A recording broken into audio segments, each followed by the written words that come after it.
केसरी त्योहार विमल बोलो जुबान केसरी। केसरिया से मन जोगी हुआ रे, दिल झूमे देखो मतवारा हुआ रे। केसरिया से मन जोगी हुआ। हर पल मनाओ केसरी त्योहार विमल बोलो जुबान केसरी।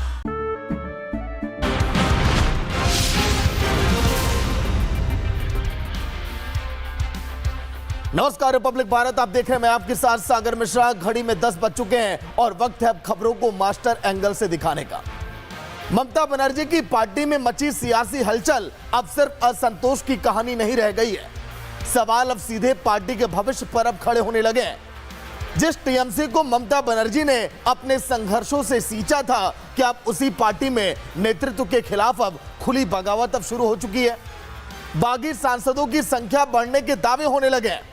दिल्ली में बैठकों का दौर जारी है और पार्टी के कई बड़े चेहरों से लेकर अटकलों का बाजार गर्म है।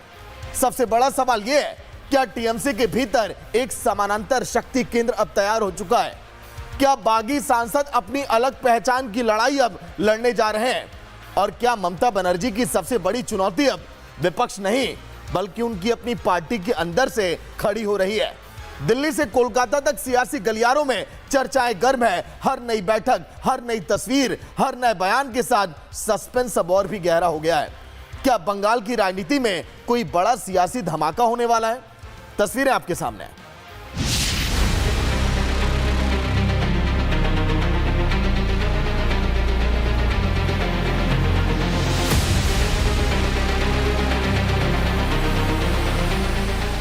चुनावी हार के बाद ममता बनर्जी की पार्टी टूट चुकी है। विधायकों के बाद सांसदों की भी बगावत हो गई है। अब सवाल यह है कि क्या सोमवार को टीएमसी के बागी गुट से बड़ी खबर आ सकती है? क्या टीएमसी के बागी सांसदों को अलग गुट के तौर पर मान्यता मिल सकती है? एक दिन पहले बागी सांसदों की चिट्ठी भी सामने आई। ममता बनर्जी का साथ छोड़ने वालों के नाम लिस्ट में दिखे और अब इस लिस्ट में एक और नाम अब जुड़ सकता है। पार्टी के स्थापना काल से साथ दे रहे दिग्गज सुदीप बंदोपाध्याय ने दीदी से किनारा कर लिया है। शताब्दी रॉय के साथ बीजेपी नेता भूपेंद्र यादव के आवास पर हुई उनकी मुलाकात ने सियासी पारा चढ़ा दिया है और बागी सांसदों की संख्या अब 20 हो गई है। ममता बनर्जी की टीएमसी में मची भगदड़ का सारा सस्पेंस खत्म हो गया। एक दिन पहले बाकी सांसदों की चिट्ठी भी सामने आई। ममता बनर्जी का साथ छोड़ने वालों के नाम लिस्ट में दिखे। अब आगे की रणनीतियों पर चर्चा के लिए टीएमसी के बागी सांसद एक बार फिर दिल्ली में जुटने वाले हैं। माना जा रहा है कि इस बैठक में मुख्यमंत्री शुभेंदु अधिकारी भी शामिल हो सकते हैं। इस बैठक से पहले ही ममता और उनकी पार्टी के खिलाफ बागी सांसदों के तेवर सख्त हैं। टीएमसी में आंतरिक लोकतंत्र पर लगातार सवाल हो रहा है। हम पहले बोला जो हम रियल टीएमसी का गुट बनाया और हमारा पास ज्यादा से ज्यादा संख्या में एमपीस है और हमको ये मान्यता स्पीकर को देना होगा। उधर टीएमसी में इस खींचतान के बीच कई सांसदों को लेकर अब भी संशय बना हुआ है, जिसमें सबसे अहम नाम है कल्याण बनर्जी का, जो अभिषेक बनर्जी के खिलाफ मोर्चा खोल चुके हैं। हालांकि वो अभिषेक को बेटा बताने की बातें करने लगे हैं। लेकिन कल तो वो बोल दिया है, उसका बाद तो कुछ नहीं है। कल तो वो बोल दिया है, जो बोलना है उसको वो तो बोल दिया है, तो हम भी बोल देते हैं। वो भी मेरा लड़का का मापिक है। लड़का का सब गलती माफ करता है, करने सकता है। पिता का काम है लड़का का सब गलती माफ करना। अभी एक क्या है, अभी हम लोग जो ही है एक साथ लड़ना होगा हम लोग। तो सवाल ये भी है कि क्या बाकी सांसदों की फहरिस्त में और इजाफा होगा? क्या अभी कुछ और सांसद ममता के खिलाफ होंगे?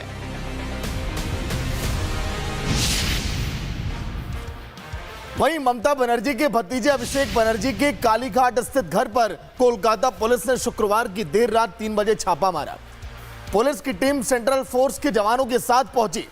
पुलिस अधिकारी अंदर गए, जवान गेट के बाहर पहरा देते रहे। तलाशी अभियान करीब 4 घंटे तक चला। छापे की जानकारी मिलते ही ममता बनर्जी तुरंत अभिषेक के घर आई। थोड़ी देर वहां पर रुकी लेकिन फिर वापस चली गई। पुलिस सूत्रों के मुताबिक ये छापेमारी अभिषेक के पीएस सुमित रॉय का पता लगाने के लिए की गई थी। सुमित के खिलाफ सालाबोनी पुलिस थाने में वित्तीय धोखाधड़ी को लेकर मामले भी दर्ज हैं। तब से पुलिस सुमित की तलाश में है, लेकिन उनका कुछ भी पता नहीं चला। रॉय का मोबाइल फोन आखिरी बार बनर्जी के कालीघाट आवास पर ही ट्रेस किया गया था। जिसके बाद पुलिस ने यहां पर छापा मारा और उनकी तलाशी यहां पर की गई। थाना के जो पुलिस है वो यहाँ पे आए थे सुबह के 3 बजे के लगभग। सालबनी थाना के पुलिस यहाँ पे आए। अभिषेक बैनर्जी का जो कालीघाट का पटुआपारा में जो घर है वहाँ पे पुलिस आई और बहुत टाइम से बाहर खड़ी रही पुलिस। सेंट्रल फोर्स भी मौजूद थी और पुलिस की तरफ से डिजास्टर मैनेजमेंट को बुलाया गया और उसके बाद जो कोलैप्सिबल गेट था, जो पहले वाला कोलैप्सिबल गेट था, वो तोड़ा गया। उसके बाद अभिषेक बैनर्जी का जो घर है उसमें पुलिस अंदर गई। वहीं एक तरफ टीएमसी टूट रही है, अपने बागी हो चुके हैं और करीबी भी तेवर अब दिखाने लगे हैं। दूसरी तरफ अभिषेक बनर्जी पर कानूनी शिकंजा इस समय हर दिन कसने लगा है। पहले फर्जी हस्ताक्षर मामले में सीआईडी ने अभिषेक बनर्जी से पूछताछ की और रविवार को इसी मामले में एक बार फिर उनसे पूछताछ की जाएगी। भर्ती घोटाले मामले में ईडी ने 15 जून को अभिषेक बनर्जी को तलब किया है। इसी बीच हेट स्पीच मामले में भी सीआईडी ने नोटिस उन्हें थमा दिया।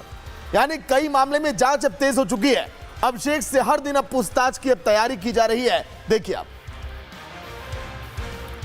तस्वीरें देखिए, 3 तस्वीरें भी आपके सामने है। लेकिन अभिषेक बनर्जी को 14 से 16 जून तक लगातार 3 दिनों में 3 जगहों पर अलग अलग मामले में जांच एजेंसियों के सामने पेश होना होगा। 14 जून को उन्हें सीआईडी के मुख्यालय भवानी भवन में विधानसभा के विपक्ष के नेता की नियुक्ति से जुड़े प्रस्ताव पर कुछ विधायकों के हस्ताक्षर में जो गड़बड़ियां पाई गई उस पर भी पूछताछ के लिए बुलाया गया है। 15 जून को उन्हें ईडी ने कथित करोड़ों रुपए के शिक्षक भर्ती घोटाले मामले में पूछताछ के लिए वहां पर मौजूद रहने के लिए कहा है। ईडी ने उन्हें 3 जून को समन जारी किया था। वहीं 16 जून को अभिषेक बनर्जी एक बार फिर सीआईडी मुख्यालय में पेश होंगे और सीआईडी ने गुरुवार की शाम उन्हें नोटिस भी जारी किया था। वहीं पश्चिम बंगाल में टीएमसी की मुश्किलें अब देखिए कम होने का नाम नहीं ले रही हैं। एक के बाद एक टीएमसी के नेता और उनसे जुड़े लोग पुलिस के हत्थे अब चढ़ने लगे हैं। अब नैहाटी चेयरमैन अशोक चटर्जी के बेटे अभिजीत भी, जिन्हें पुलिस ने गिरफ्तार कर लिया, उन्हें कोर्ट ले जाते समय खूब हंगामा भी वहां पर हुआ। अभिजीत पर हमला हुआ। आक्रोशित भीड़ ने उन पर अंडे और जूते तक फेंक दिए। गुस्साई भीड़ ने अभिजीत को घेर लिया। इस दौरान उनके साथ मारपीट करने की कोशिश भी की गई। लोगों ने चोर चोर के नारे लगाए। पहले भी हो चुका है टीएमसी के नेताओं के साथ। पुलिस ने बीच बचाव कर हालात पर काबू पाया। इलाके में देखिए धमकाने और मारपीट करने समेत इन पर कई आरोप हैं, इसलिए पब्लिक काफी गुस्से में थी।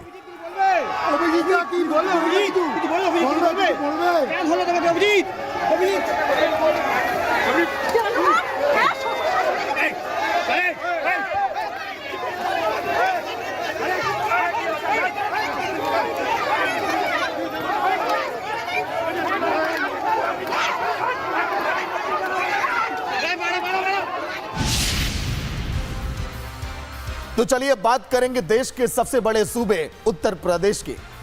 यूपी की राजनीति में 2027 करण भले ही अभी दूर है, लेकिन चुनावी शंखनाद की गूंज अब सुनाई देने लगी है। इस बार मोर्चे पर सबसे आगे हैं सीएम योगी आदित्यनाथ। योगी के हर भाषण में एक संदेश अब साफ अब दिखाई देने लगा है। संदेश ये कि 2027 सिर्फ एक चुनाव नहीं है, बल्कि तीसरी बार सत्ता में वापसी का मिशन है। एक तरफ विकास, निवेश और करोड़ों की परियोजनाओं का रोडमैप है, तो दूसरी ओर कानून व्यवस्था, माफिया पर कार्रवाई और हिंदुत्व के मुद्दों की धार। आज उन्होंने विपक्ष पर ऐसा हमला बोला कि सियासी गलियारों में हलचल मच गई। कांग्रेस और समाजवादी पार्टी को व्यवस्था पर उन्होंने बोझ तक बता दिया।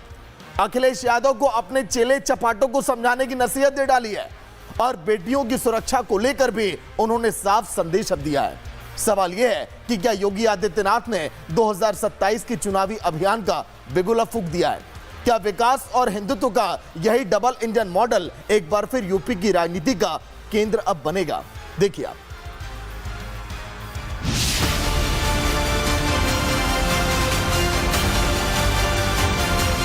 योगी का बड़ा बयान, 27 का शुरू अभियान। आप सबसे मैं अपील करूंगा, नए भारत के साथ नए उत्तर प्रदेश को भी आगे बढ़ना पड़ेगा। उत्तर प्रदेश में 2027 के चुनाव के लिए बाबा की एक्सप्रेस ने रफ्तार पकड़ ली है। एक वोट जब आप देते हैं ना कमल के फूल पर, कैसे पीढ़ियों की पीढ़ी तर जाती हैं। पीएम नरेंद्र मोदी के रिकॉर्डधारी पीएम बनने के कार्यक्रम में पहुंचकर क्या योगी आदित्यनाथ वो संदेश अब हासिल कर चुके हैं जिसके दम पर अब योगी भी यूपी में लगातार तीसरी बार मुख्यमंत्री बनने का रिकॉर्ड बनाने की रणनीतियों को रचने में जुट चुके हैं? आप सबसे मैं अपील करूंगा, नए भारत के साथ नए उत्तर प्रदेश को भी आगे बढ़ना पड़ेगा।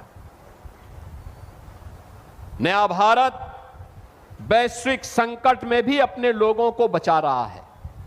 आपने देखा होगा कैसे भारत ने ऊर्जा संकट से देश को बचाया है, कैसे भारत अनवरत रूप से इस यात्रा को आगे बढ़ा रहा है। दुनिया त्रस्त है, लेकिन भारत के लोगों को मोदी जी के नेतृत्व पर गौरव की अनुभूति होती है। एक तो यूपी में 2 लगातार जीत का रिकॉर्ड पहले से उनके नाम है, लेकिन 2024 में विपक्ष को जो जमीन यूपी में हासिल हुई उसको बिहार से बंगाल तक बीजेपी के ऐतिहासिक जीत ने झटका दे दिया है।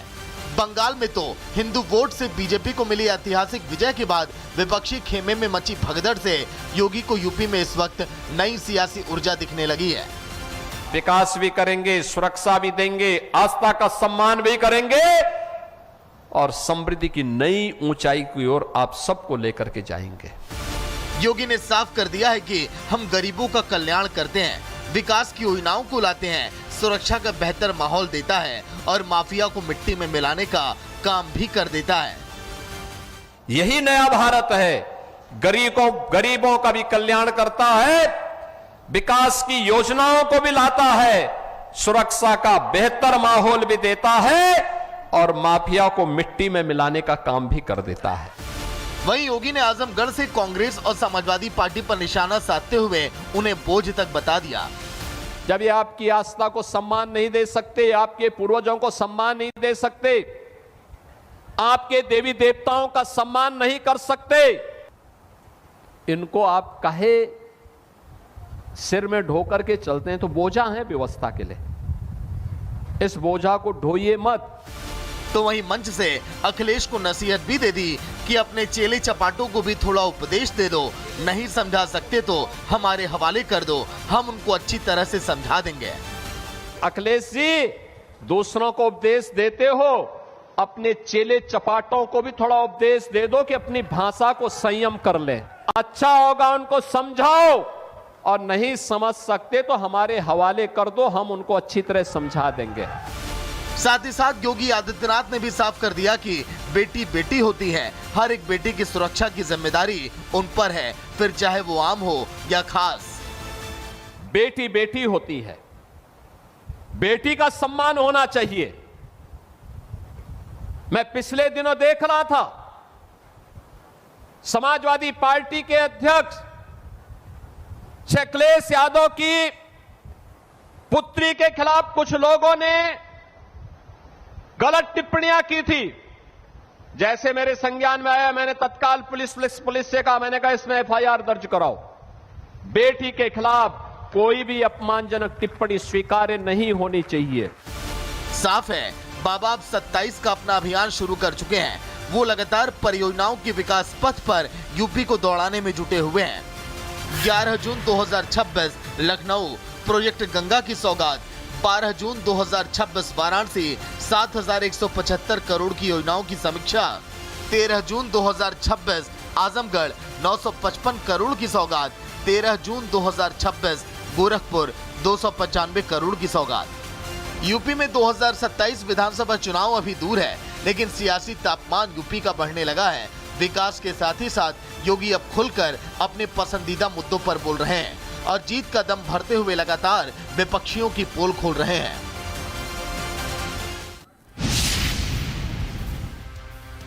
वहीं कश्मीर पर दुनिया को नसीहत देने वाला पाकिस्तान आज खुद अपने कब्जे वाले कश्मीर में उठ रहे सवालों से अब घिर चुका है और अब चर्चा सिर्फ विरोध प्रदर्शन तक सीमित नहीं रह गया। बहस उस आर्टिकल 56 पर भी है जिसके जरिए इस्लामाबाद को पीओके की चुनी हुई सरकार के मामलों में हस्तक्षेप का अधिकार मिल सकता है। आखिर इसे लेकर पीओके में सियासी पारा चढ़ा हुआ है। पाकिस्तान में बढ़ता असंतोष अब नई चुनौती बनता जा रहा है। देखिए आप।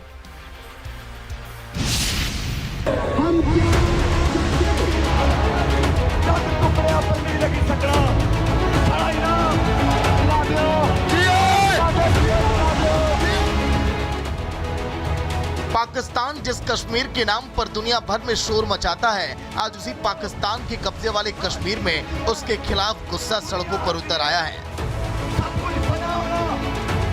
जिस पाकिस्तान के प्रधानमंत्री शहबाज शरीफ और सेना प्रमुख आसिम मुनीर हर मंच से कश्मीर का राग अलापते हैं, आज उसी के कब्जे वाले कश्मीर में जनता सड़कों पर है।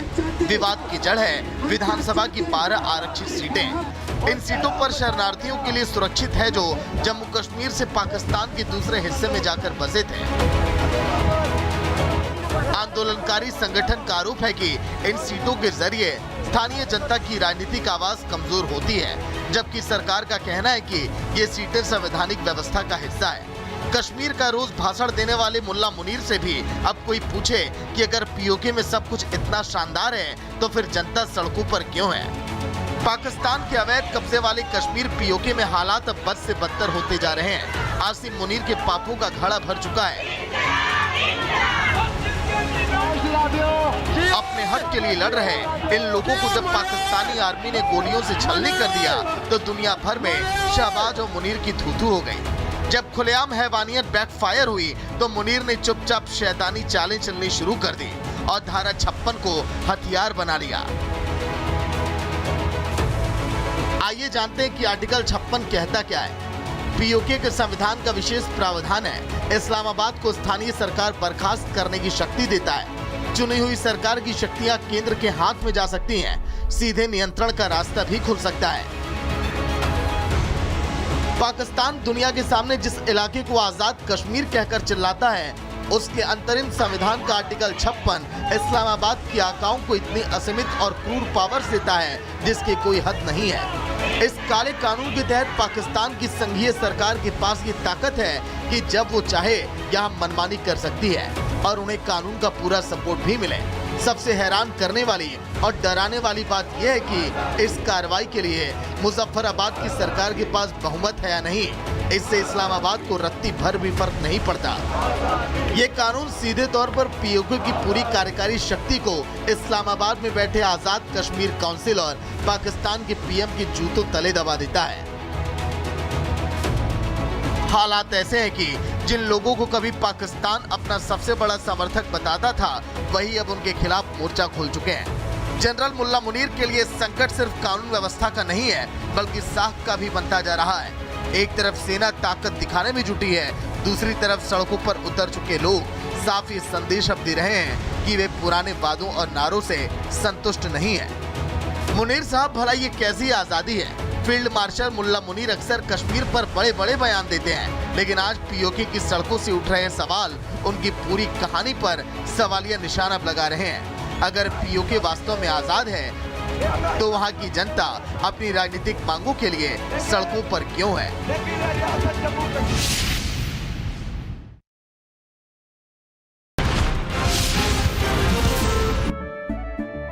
केसरिया से मन जोगी हुआ रे, दिल झूमे देखो मतवारा हुआ रे। केसरिया से मन जोगी हुआ। हर पल मनाओ केसरी त्योहार। विमल, बोलो जुबान केसरी।